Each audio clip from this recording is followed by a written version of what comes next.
Not all that glitters is gold. I know. But whenever I dream of Vietnam, I see the sea that surrounds it and the glistening on its surface from what appears to be rays of light's reflection. And here, my logic plays deceptive because the glittering golden beams I see is really gold that's being reflected.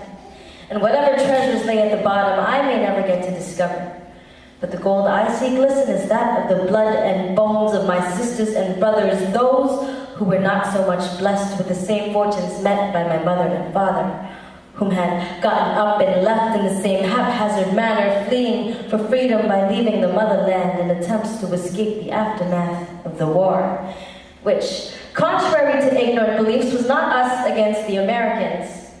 Vietnam was a civil war, or more like a military conflict between the South and the North.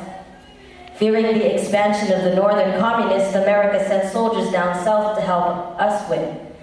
But then the U.S. left, so Saigon fell to Ho Chi Minh on the 30th of April, 1975. Unity wasn't quite the right word to describe the cusp of the divide between the North and the South, because our people were devoured by the hunger for this power. Leaving the country at that time was considered illegal. But despite those consequences, to stay there was lethal. So for countless nights upon nights, it was run to the boats before they see you. Forget everything you were. You are now Vietnamese boat people. And take nothing along with you except the amount of gold you can hold in your anatomy so you can sell it when you land. But don't fret or fear if you end up empty-handed. Just appreciate getting past the oceans, because that alone was not a fate that a lot of us had the privilege of holding. The feeble little fishing boats we were armed with often faced hardships.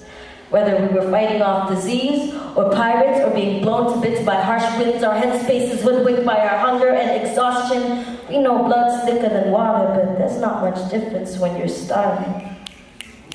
And making it to land was still not yet victory. Some places we landed would pack us back into our boats like sardines and force us back out to sea. So, many times we had to break our boats upon arrival because we could no longer afford to sink and had no energy left to swim.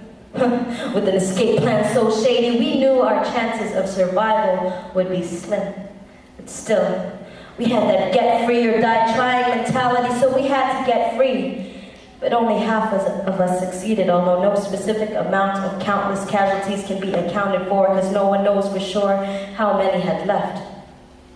But you can count on this. Though we may have lost our land and half our people, our flags will keep on being raised, much like our children. And it will be through them that our stories and our spirits keep on living.